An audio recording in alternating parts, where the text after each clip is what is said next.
Akiko brought the blanket, and we both snuggled under it. Wanting to get my mind off of everything that happened, she played an action movie starring my favorite actor. However, it didn't lift my spirits. Akiko noticed that, and after 10 minutes, she turned off the TV. This isn't working. Your mind is still wandering. I'm feeling out of sorts, but it will pass. It won't pass unless we talk about it. I told you it was time for an intervention, and I hope that now you realize I was right. You can't just sit there and be sad. That doesn't solve anything. I'm not sure I understand what kind of intervention you're talking. Isn't distracting myself some form of intervention? Yes, but not what I was getting at. You have to confront your boyfriend and tell him what you saw. If you don't do that, you will create an insurmountable wall between... Whether I tell him or not, nothing will change. The only difference is whether I will suffer alone or he will suffer too. If you're not sure, ask his partner in crime, his best friend, the one he's been playing basketball with lately. Akiko, what are you getting at? Let's say I have my own theory. I don't want to fill your head with nonsense, at least not for now. That's just how I see things. I'll text him right away. I wanted to text my boyfriend first. If you text your boyfriend first, you'll give him enough time to come up with a million excuses until you see each other. Akiko, you're brilliant. When your heart is broken a couple of times, you learn how to protect yourself and keep your heart from being hurt. So don't wait to clear things up, and don't sweep problems under the rug. Wait, first, I need to think up the reason why I'm texting him. I don't want him to figure it out. Just tell him that your boyfriend told you that he'd be playing basketball with him, and that you can't reach him. Luckily for me, I will write and not talk. If I spoke to him over the phone, he would immediately realize that I was lying.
I couldn't just sit at home without confronting him first.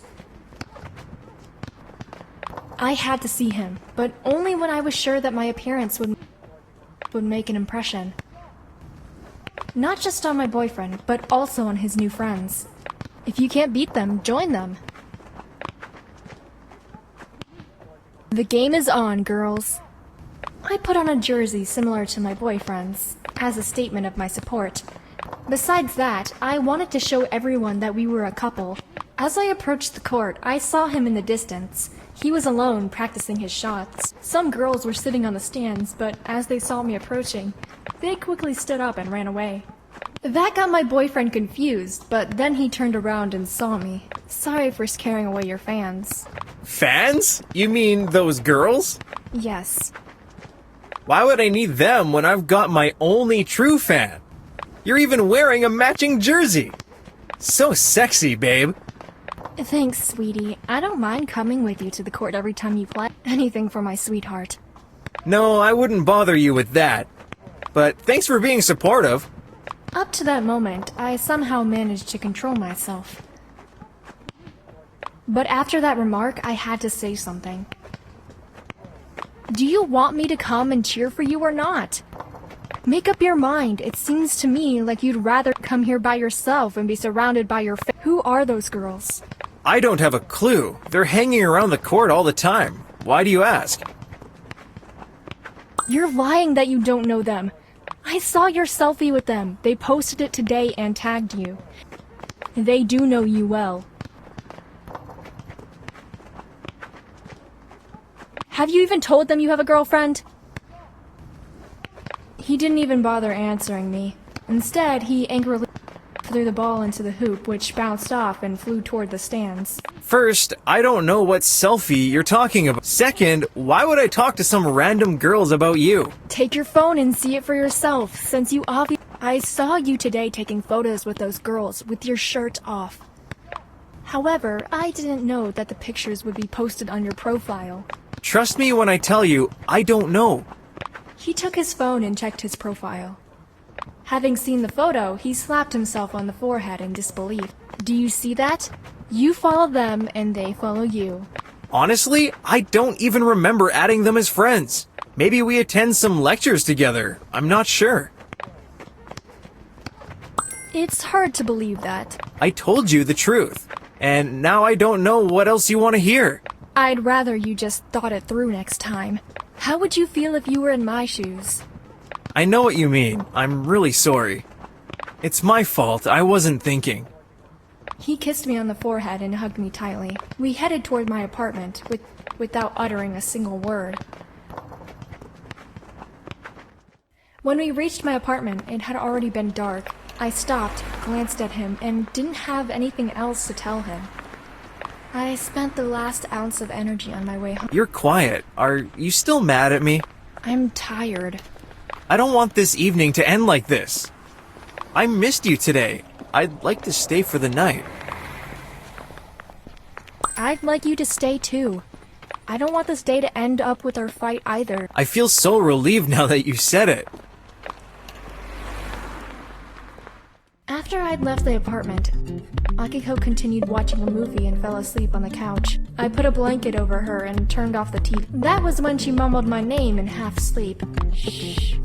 I'm here. Everything's alright. She smiled and nodded her head. And then she tucked herself in under the blanket and fell. Akiko also had a rough day. The universe has conspired against us. It's up to us to try to resist bad things and change them for those who make us happy. I know a perfect way to make that happen. Lie down on your belly and try to relax. I'll take care of everything else, okay?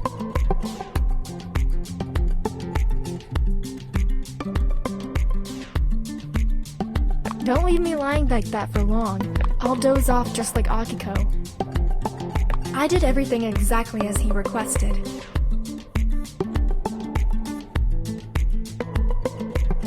I let go of my clothes and all of my negative thoughts.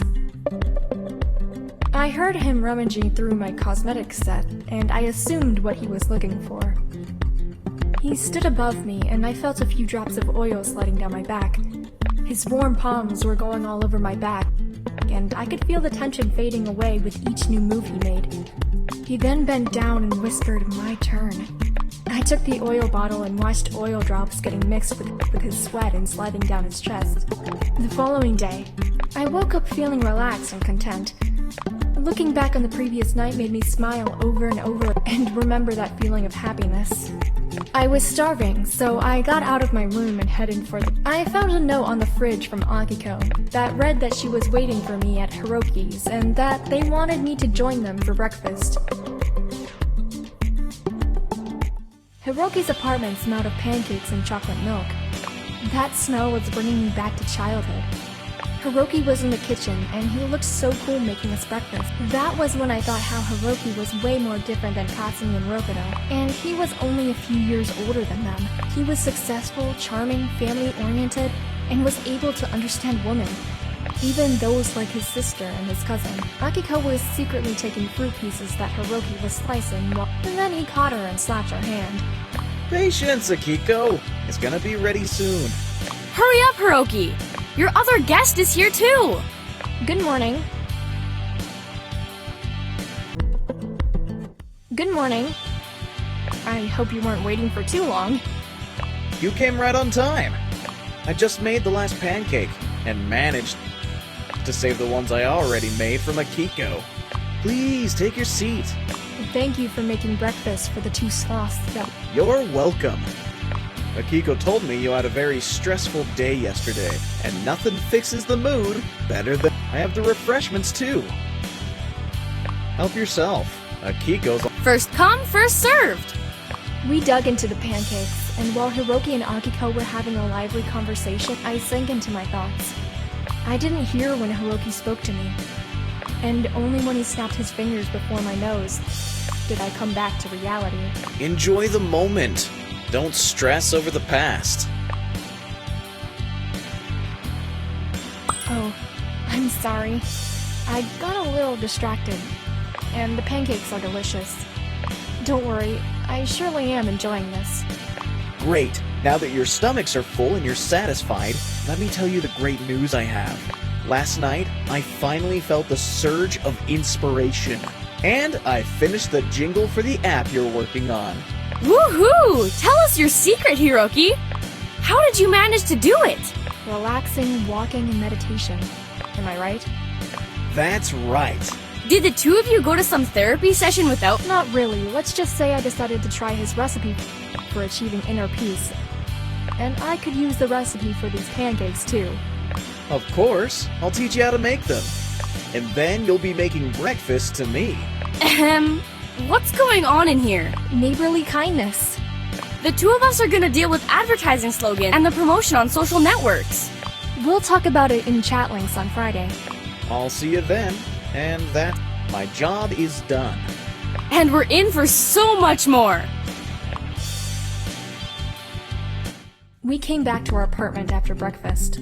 Akiko sat in an armchair and put her legs up, managing to squeeze her entire body in it. I envied her for being able to curl up like a cat. She leaned on her elbows and squinted her eyes at me.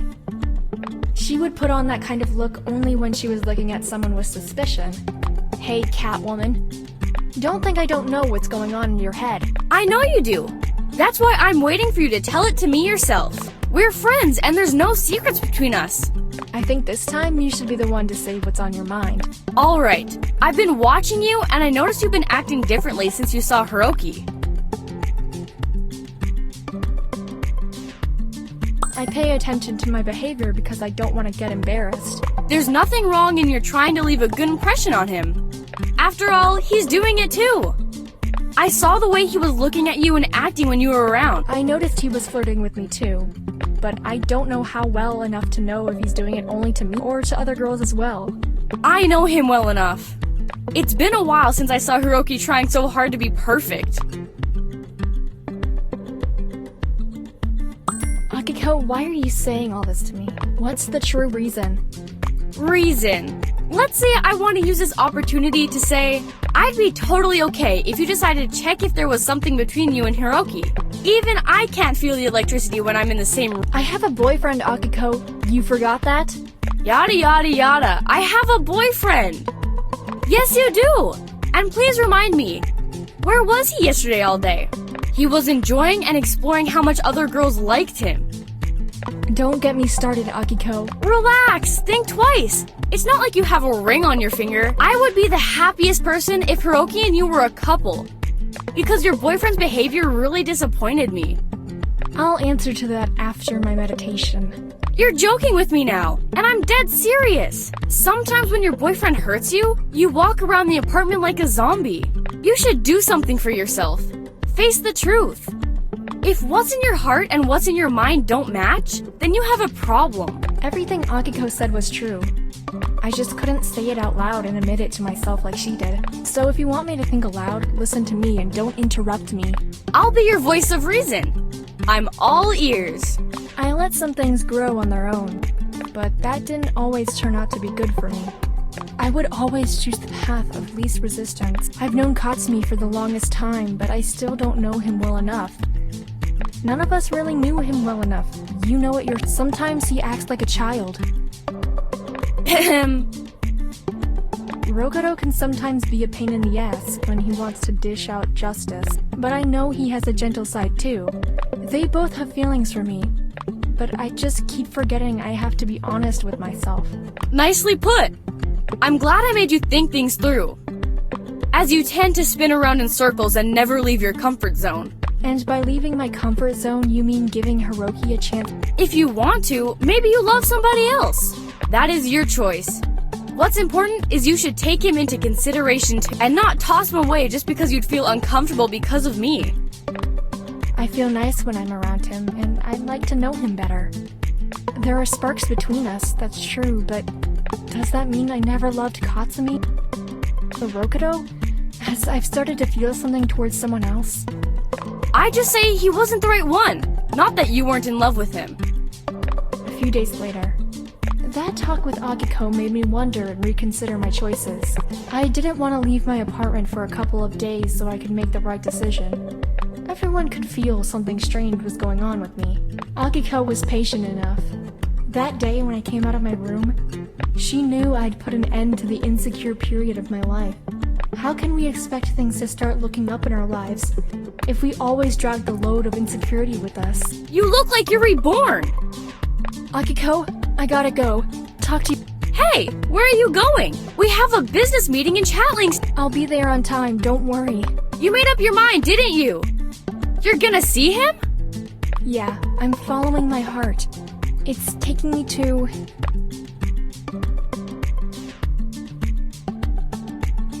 It's taking me to Rokuro. That's true love. It makes you get moving. Good luck, girl. Thanks, Akiko. Rokuro was my only true love, and there was no misunderstanding that could affect our relationship. I'm not saying life with him was all roses and rainbows, but loving him was easy. Decent and honest as he was, the only thing he wanted from the others were those same things. I was able to tame his temperament with my kisses and affection, and he'd give twice as much in return. That was how I imagined true love, and that was why I was rushing to forgive him for everything.